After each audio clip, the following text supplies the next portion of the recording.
बीमा को रिजेक्ट कर दिया जाता है या उसे टाल दिया जाता है, लेकिन अब कंज्यूमर्स के क्लेम के दावे का जल्द निपटारा हो सकेगा। आज हम इसी पर चर्चा कर रहे हैं। एडाई की इस पहल से जनरल इंश्योरेंस सेक्टर में कितना बदलाव आएगा, क्लेम सेटलमेंट में कितनी तेजी आएगी, विस्तार से चर्चा करूंगा खास मेहमानों के साथ। पहले आप देखिए ये रिपोर्ट।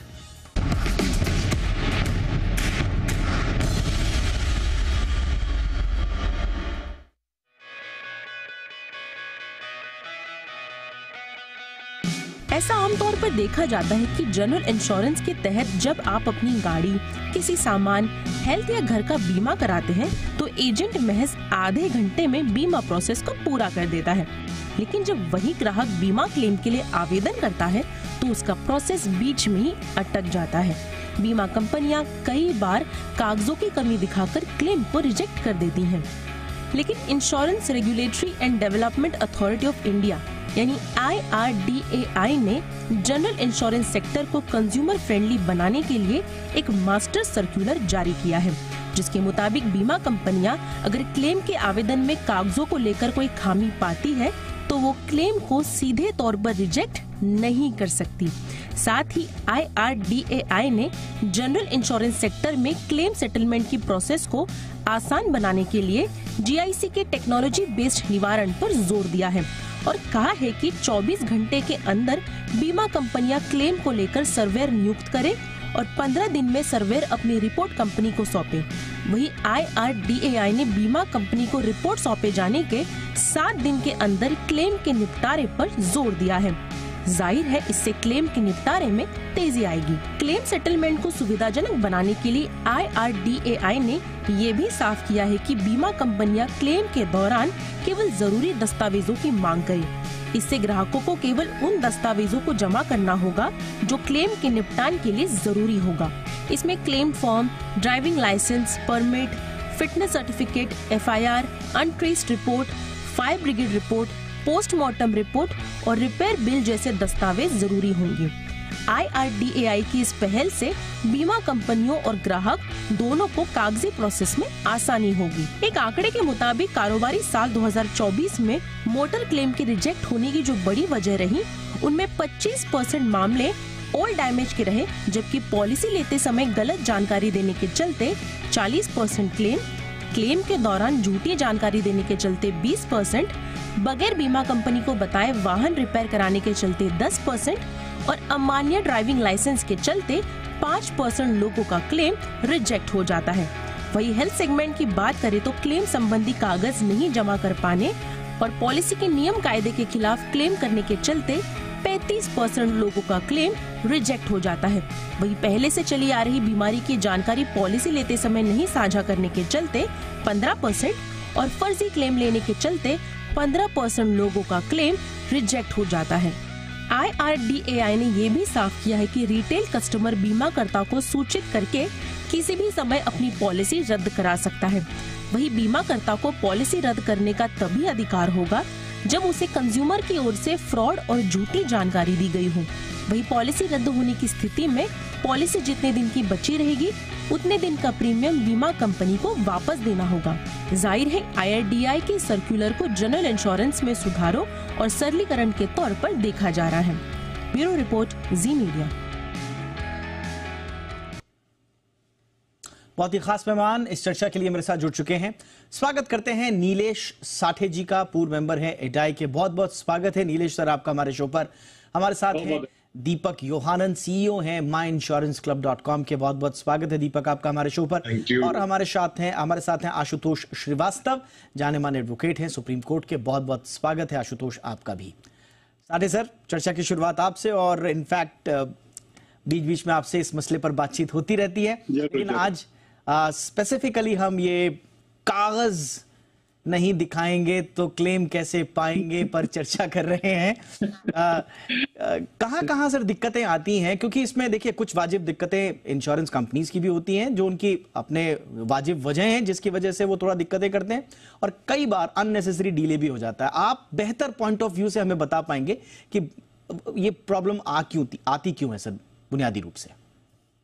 नहीं, कागज की प्रॉब्लम नहीं आती है। कई बार ऐसे होता है कि कागज जरूरी होता है मगर वो मिलता नहीं है। जैसे हॉस्पिटल से अगर कुछ कागज चाहिए तो ना तो वो जो हॉस्पिटल में एडमिट हुआ है पॉलिसी होल्डर उसको देता है और इंश्योरेंस कंपनी को भी नहीं देता। तो आज ये नहीं है, कल वो नहीं है, करते करते वो रजिस्टर ढूंढना पड़ेगा।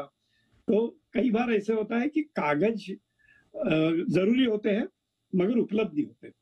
तो पहले तो ये होता था कि पॉलिसी होल्डर जो है उसको भटकना पड़ता था कागज जो इंश्योरेंस कंपनी मांगेगी वो देने के लिए। अब नया जो मास्टर सर्कुलर इशू किया है हेल्थ इंश्योरेंस के बारे में, उसमें उन्होंने कहा है कि ये कागज इकट्ठा करने की रिस्पॉन्सिबिलिटी जो है वो पूरी तरह से इंश्योरेंस कंपनी की है। कहने का मतलब ये है कि अब पॉलिसी होल्डर को दर दर भटकना नहीं पड़ेगा ये सारे रिपोर्ट इकट्ठा करने के लिए। जहां तक जनरल इंश्योरेंस का सवाल है, जो कि लेटेस्ट एक सर्कुलर जारी हुआ है 11 जून को, उसमें उन्होंने काफी बदलाव लाए हैं। मेन बदलाव जो है वो सर्वेयर के बारे में है। जैसे 50,000 के नीचे जो मोटर के क्लेम होंगे या 1 लाख के नीचे जो अदर देन मोटर होंगे उसके लिए सर्वेयर की जरूरत नहीं पड़ेगी। कहने का मतलब यह है कि पहले सर्वेयर जब अपॉइंट होता है ना, तो पहले ये बहुत दिक्कत होती थी कि सर्वेयर अपॉइंट होने में ही महीना 2 महीने निकल जाते थे। तो अब IRDA ने ये भी बात साफ की है कि सर्वेयर को तुरंत अपॉइंट करना पड़ेगा और सर्वेयर को भी 15 दिन के अंदर रिपोर्ट देनी होगी। ये कुछ प्रावधान जो है ये काफी सख्त है। जैसे कई बार ऐसे होता है कि जैसे फायर होती है तो 15 दिन में सर्वेयर को सारे पेपर्स इकट्ठा करके पुलिस रिपोर्ट, उस समय का जो न्यूज़पेपर में कुछ आया होगा उसके बारे में जानकारी लेके 15 दिन में रिपोर्ट सबमिट करना is very very challenging. But by and large जो छोटे मोटे 5-10 लाख तक के क्लेम होते हैं, जो 90-95% वही होते हैं, उनके लिए ये काफी सुविधा होगी। और ये टाइमलाइन जो डिसाइड की है उसके कारण ये बहुत आसान होगा समझने के लिए कि भाई क्लेम आया तो मोटर का क्लेम अगर 50,000 से ऊपर का है, सर्वेयर अपॉइंट होगा और 3 हफ्ते के अंदर क्लेम सेटल होगा। और समझो अदर देन मोटर है तो 3 हफ्ते के अंदर ही सेटल होगा, मगर सर्वेयर अपॉइंट जो होगा अगर 1 लाख के ऊपर ये जो क्लेम है तभी सर्वेयर अपॉइंट होगा।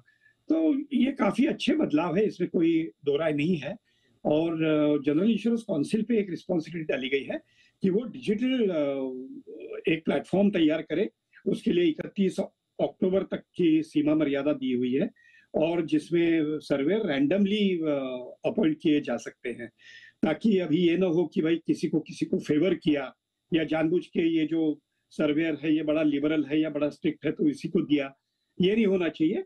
इसलिए सर्वेयर को अपॉइंट करते वक्त डिजिटली रैंडम तरीके से सर थोड़ा सा ये आपने इंपॉर्टेंट कहा सर, थोड़ा सा इसको भी समझाइए। जो फ्लेक्सिबल पॉलिसी ऑप्शंस की बात कही जा रही है, तो क्या हम इंश्योरेंस पॉलिसीज को less than a year, annually, लंबे समय के लिए क्या टेलर्ड ऑप्शंस होंगे या पहले भी थे या अब हुए हैं? ये नहीं, ये थे, मगर अब ये क्या होता है कि मास्टर सर्कुलर में जब आया है ना, तो it becomes a ready refer. तो तुरंत कोई भी रेफर कर सकता है कि इसमें क्या है भाई। तो जैसे मोटर में पे एज यू ड्राइव, पे एज यू गो और पे एज यू यूज, ऐसे 3 ऑप्शंस दिए हुए हैं। कहने का मतलब ये है कि अगर समझो मेरी गाड़ी कम चलती है साल में, तो मैं क्यों जिसकी गाड़ी ज्यादा चलती है उसके इतना प्रीमियम दूं। तो मैं ये कहूंगा कि भाई मेरी गाड़ी जो है वो 5,000 किलोमीटर से ज्यादा नहीं चलेगी, तो कंपनी उस हिसाब से मेरा प्रीमियम चार्ज करेगी। पे एज यू ड्राइव का मतलब यह है कि मैंने पिछले 3 गाड़ियां यूज की है, मैंने एक बार भी क्लेम नहीं किया है, मेरा कभी एक्सीडेंट नहीं हुआ है, तो मेरा ट्रैक रिकॉर्ड अच्छा है, तो क्यों मैं जो 20-22 साल का बच्चा है जिसने पहली बार गाड़ी को हाथ लगाया है उसके चांसेस ज्यादा है गाड़ी ठोकने के, तो उसकी जितना प्रीमियम मैं क्यों भरूं। तो ये जो अलग अलग इसमें फीचर्स हैं, ये अब फीचर्स उपलब्ध होंगे, तो ये बहुत अच्छे हैं। और इंश्योरेंस कंपनीज इस पे अमल भी कर रही है।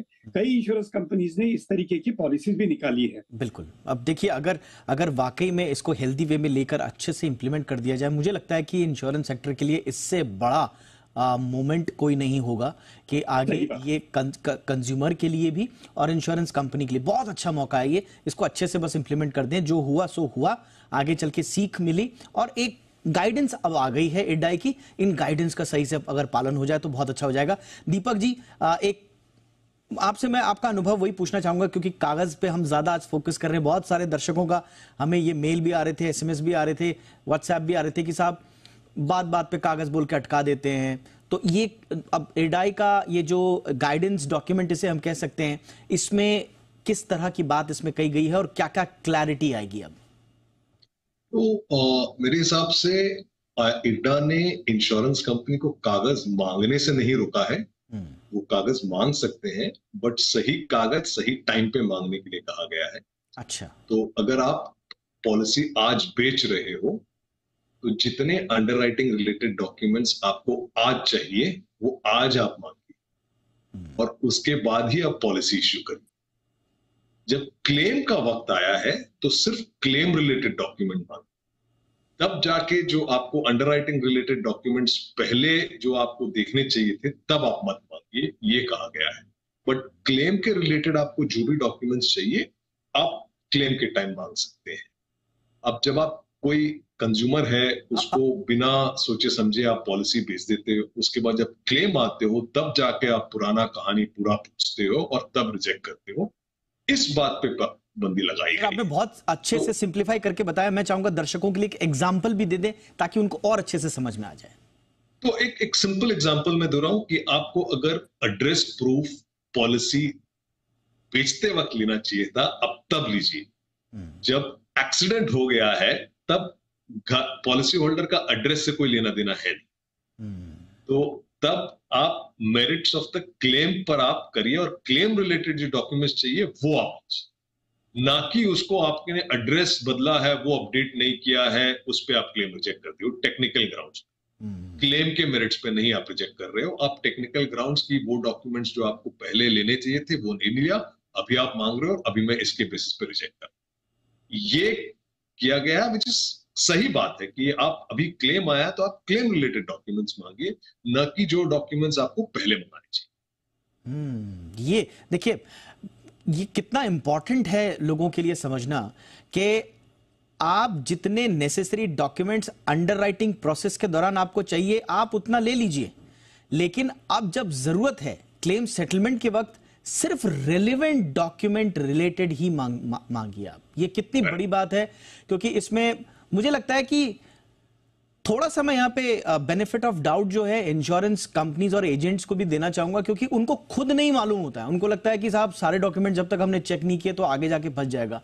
कई बार शायद ये एक उहापोह की स्थिति रहती है, मिसअंडरस्टैंडिंग रहती है, लेकिन ये जैसे मैंने कहा कि एक गाइडिंग डॉक्यूमेंट है, तो अब इस पर क्लैरिटी जरूर आ गई है। आशुतोष, मुझे लगता है कि इस तरह की पहल और होनी चाहिए। जितने भी रेगुलेटर्स हैं इस तरह का, जैसे इन्होंने बहुत सारे अलग अलग नियम कायदे कानून थे, मास्टर सर्कुलर में सबको समाहित करके इन्होंने एक कर दिया और अब आपको आईने की तरह क्रिस्टल क्लियर है, सब साफ है। अब आपको कोई भी बात करनी है, आप ये मास्टर डॉक्यूमेंट मास्टर सर्कुलर उठाइए और इसमें से आपको नहीं लगता है कि ये बाकी सब सेक्टर्स में भी लागू होना चाहिए? आपके रियल एस्टेट से लेकर आपके बैंकिंग से लेकर आपके बाकी जगह जहां जहां इस तरह के नियम तो हैं, बहुत सारे हैं, लेकिन वो इतने बिखरे हुए हैं, इतने छिपे हुए हैं कि लोगों को समझ भी नहीं आता, वहां तक पहुंचते पहुंचते तो देर हो जाती है।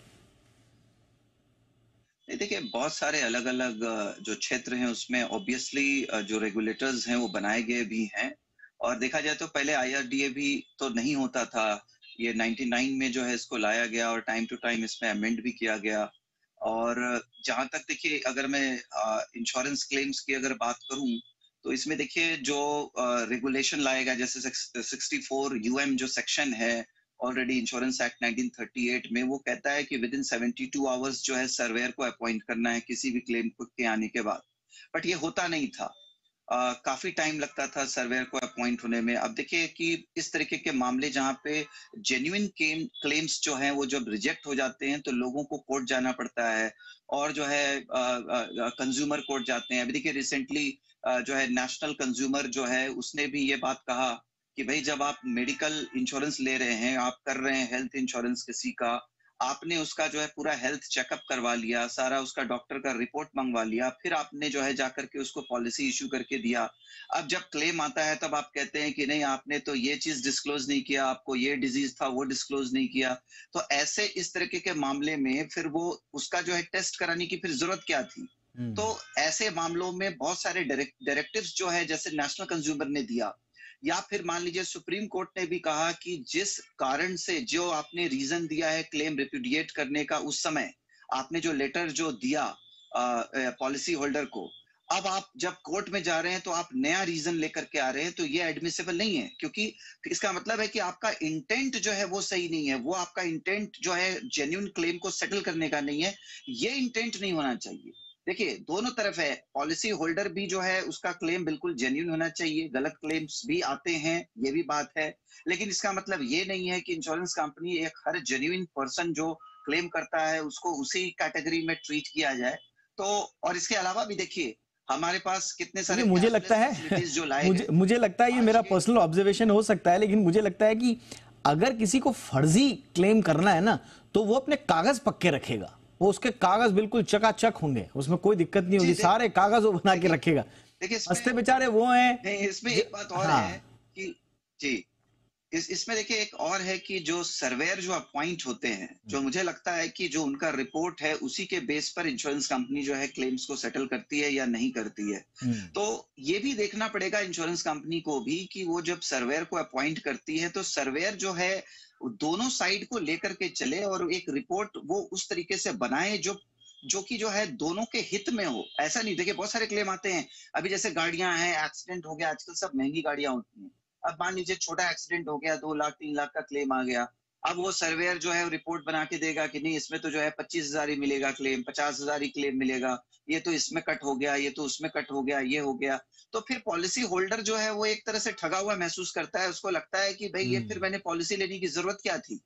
और जैसे कैशलेस फैसिलिटीज हैं, तो आपका टाई अप जो है प्रॉपरली जो जो डीलर्स हैं या जो रिपेयर करने वाले जो गराजेस हैं उसके साथ प्रॉपर होना करेक्ट, चाहिए, ताकि करेक्ट, बिल्कुल सही आधा बात है। प्रॉब्लम तो जो पॉलिसी होल्डर का वही सॉल्व हो जाएगा। देखिए मुझे और लगता बहुत है सारी कि डॉक्यूमेंटेशन वो लेगा टाइमली क्लेम सेटलमेंट में ये जो देखिए सर्वे की जहां तक बात है, इसमें साफ साफ लिखा हुआ है कि सर्वे अपनी रिपोर्ट को 15 दिन के एक तो अंदर सबमिट करेंगे एलोकेशन के, ताकि वो क्लेम्स का जो प्रोसेस है वो स्ट्रीमलाइन हो जाए, और उसके बाद इंश्योरेंस जो हैं वो क्लेम्स को फिर 7 दिन के अंदर सेटल करेंगे सर्वे रिपोर्ट आने के बाद। तो मुझे लगता है कि ये जो एक क्लैरिटी दी है ना, हो सकता है कि अलग अलग सर्कुलर्स में हो, मैं क्यों बोल रहा हूं बार बार कि ये इसलिए मास्टर स्ट्रोक है कि सोचिए आप 55 56 57 जितने सर्कुलर रहे होंगे, आई डोंट नो कहां कहां अलग अलग टाइम पे थे, इन्होंने पूरा का पूरा कंपाइल करके एक मास्टर सर्कुलर बना दिया। अब आपके सामने एक विंडो है, एक सॉल्यूशन है, और उसमें क्रिस्टल क्लियर दिया हुआ है, उसमें टाइमलाइंस दी हुई है। तो मुझे नहीं लगता है कि इंश्योरेंस सेटलमेंट में या फिर कंज्यूमर के साथ या जिन लोगों ने इंश्योरेंस कराया है उसके साथ किसी तरह की नाइंसाफी हो। बट हाँ, इसमें अभी भी कुछ दिक्कतें होंगी। वो दिक्कतें क्या हो सकती हैं जहां पर हमें गौर करना चाहिए, मैं अपने मेहमानों से पूछूंगा एक छोटे से ब्रेक के बाद। कहीं मत जाइए।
तो कागज में अब नहीं अटकेगा क्लेम, और ये एडाई का जो लेटेस्ट सर्कुलर है, मास्टर सर्कुलर तो पहले आ गया था और अभी रिसेंटली एक बार फिर इसे एडाई ने क्लियर भी किया है, और ये एक आम उपभोक्ता के हित में उठाया गया कदम है, इसमें कोई शक नहीं। साठे सर, कागज को लेकर कुछ और बातें जो आप चाहेंगे कि उसमें और क्लैरिटी आए? एक दो तीन चीजें मैं बताना चाहूंगा कि इस तरीके के मास्टर सर्कुलर बाकी रेगुलेटर्स भी इशू करते हैं, ऐसा नहीं कि सिर्फ IRDA ने किया है। अच्छा। Reserve bank of India master circular regularly issue करते रहता है। दूसरी बात यह है कि इंश्योरेंस जो है ना, ये contract of utmost good faith है। कहने का मतलब यह है कि जो इंश्योर्ड है उसने जो सच बातें हैं वो सारी बतानी है, और फिर उसने जो कुछ कहा है उस बेसिस पे प्रीमियम डिसाइड होता है। अब अगर कुछ डिस्क्लोज नहीं किया है तो इंश्योरेंस कंपनी को पूरा हक है कि अगर ये फ्रॉड के लिए डिस्क्लोज नहीं किया है तो वो क्लेम रिजेक्ट करे। मगर हेल्थ में आपने देखा होगा, हमारी चर्चा भी हुई है उसके बारे में, कि 3 साल के बाद अगर ये पता चला कि कुछ नॉन डिस्क्लोजर है तो उस कारण से क्लेम रिजेक्ट नहीं होगा। पहले 4 साल था, अब 3 साल कर दिया है। तो कहने का मतलब ये है कि इंश्योरेंस एंड अदर कॉन्ट्रैक्ट्स में ये बेसिक डिफरेंस ये है कि it is a contract of utmost good faith. तीसरी बात ये है कि ये सेक्शन 64 UM जो बताया था आशुतोष जी ने, उसमें 72 घंटे का समय दिया गया था, वो अभी कम कर दिया है। वो भी अच्छी बात है, उसमें कोई दो राय नहीं है। मगर मुझे एक बात हर बार लगती है कि अगर ये टाइमलाइंस प्रिस्क्राइब की है मास्टर सर्कुलर में, तो ये टाइमलाइंस अगर किसी भी कारण से एक्सीड होती है तो क्या होगा? क्या पॉलिसी होल्डर को हक रहेगा कि वो कंज्यूमर कोर्ट में जाए और कहे कि ये टाइमलाइंस मेंटेन नहीं हुई, इसके कारण मुझे जो मानसिक रूप से पीड़ा हुई है उसका कॉम्पेंसेशन दीजिए? क्या ये हो सकता है? क्योंकि टाइमलाइंस बाकी रेगुलेटर्स प्रिस्क्राइब नहीं करते। RBI ने भी कभी ये नहीं कहा है कि सेविंग्स बैंक अकाउंट जो है वो 15 मिनट में ओपन होना चाहिए, या लोन जो है वो 24 घंटे में मिलना चाहिए। ये प्रिस्क्राइब नहीं किया है। IRDA को ये जरूर देखना होगा फिर से एक बार कि ये टाइमलाइंस प्रिस्क्राइब करना क्या गलत साबित हो सकता है। तो these are ये आपने इंपॉर्टेंट बात बोल दी, और मैं आशुतोष जी के पास जाऊंगा इसके लिए। आशुतोष जी, वेरी वैलिड पॉइंट कि टाइमलाइंस तो आपने दे दी, लेकिन अगर इन टाइमलाइंस का अगर अनुपालन नहीं हो रहा है तो क्या कंज्यूमर के पास अधिकार होगा कि वो कंज्यूमर कोर्ट में जाए? जी, देखिए, कहीं पे भी अगर डेफिशिएंसी ऑफ सर्विस होती है तो बिल्कुल कंज्यूमर कोर्ट को राइट है।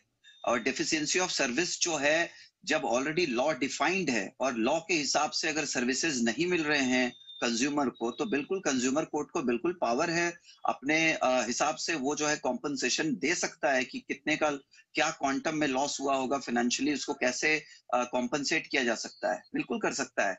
मैं पहले जो है मेरे मित्र ने जो बताया 64 UM, तो मैंने वही मेरा कहना था कि 72 आवर्स का तो क्लाउज पहले भी था, अब उसको मान लीजिए 24 घंटा कर दिया गया, तो तभी भी ये फॉलो नहीं हो रहा था एक तरीके से। और इसको बहुत बार पॉइंट आउट किया गया है नेशनल कंज्यूमर द्वारा, और इवन सुप्रीम कोर्ट में भी इन इश्यूज को उठाया गया है पहले, जहां जहां क्लेम्स जो है रिजेक्ट हुए हैं। तो ये बहुत ही इंपॉर्टेंट एस्पेक्ट है। और मुझे लगता है कि चाहे वो सेबी हो, वो रेगुलेटरी अथॉरिटी है, या RBI हो, वो भी रेगुलेटरी अथॉरिटी अपने अपने क्षेत्रों में, जैसे वो बैंक को देखता है या वो सिक्योरिटीज को देखता है, सेबी। तो मुझे लगता है कि इस तरह की जो रेगुलेटरी अथॉरिटीज हैं, वो अपना काम उनको करना मुझे लगता है बहुत ही अनिवार्य है, जरूरी है, समय को देखते हुए, सिचुएशन को देखते हुए, कि वो time to time master policies बनाएं, ताकि जो है कम से कम केसेस जो है वो कोर्ट तक जाएं और लोगों को इतनी परेशानियां ना उठानी पड़े। और अगर जाएं तो कोर्ट के पास भी जजमेंट के लिए कोई आधार हो। अब अगर टाइमलाइन दी गई है तो आई एम श्योर, मैं तो लॉ का स्टूडेंट नहीं हूं, आशुतोष जी अच्छे से बता ही रहे हैं कि भाई एक कंज्यूमर के पास अधिकार होगा जब डेफिशिएंसी ऑफ सर्विस होगा, तो कम से कम कोर्ट के पास भी एक आधार होगा कि साहब देखिए सर्कुलर में ये बात तो थी, तो इसको आप अगर इसका अनुपालन नहीं हुआ है तो ये डेफिशिएंसी ऑफ सर्विस के तहत आ सकता है। तो ये क्लैरिटी मिलना बहुत जरूरी था, जो मुझे लगता है मिली। दीपक जी, कोई बातें ऐसी जो अभी भी इंश्योरेंस सेक्टर में इस मास्टर सर्कुलर में जो समाहित ना हो, या उनमें क्लैरिटी ना हो और आप चाहें कि उसमें क्लैरिटी मिल पाए? नहीं, मैं एक छोटा सुझाव ही दूंगा नॉर्मल रिटेल कस्टमर को कि अपने सारे डिटेल्स डिक्लेयर करें, कुछ छुपा के ना रखें, एप्लीकेशन फॉर्म खुद भरें। अगर खुद नहीं समझ में आ रहा है तो रिकॉर्डेड लाइन में किसी इंटरमीडिएट के थ्रू भरे, रिकॉर्डेड लाइन या फिर इवन वीडियो रिकॉर्डेड लाइंस पे आजकल काफी लोग करते हैं, उस पे करें। और 99% रिटेल कस्टमर्स कंज्यूमर कोर्ट नहीं जा सकते। आप प्रॉपर चैनल है जिसपे कंप्लेंट्स कर सकते हैं, इंश्योरेंस कंपनीज के हैं, ऑम्बड्समैन तक जा सकते हैं, IRDA के पास जा सकते हैं। सोशल मीडिया बहुत पावरफुल है। पॉलिसी आप ले लेते हो तो ईमेल आईडीज सारे डिपार्टमेंट हेड CEO के पता करें और वहां एस्केलेट करें। अगर आपको कोर्ट जाना पड़े, वो रिटेल कस्टमर के लिए बहुत ही डिफिकल्ट फाइट होता है।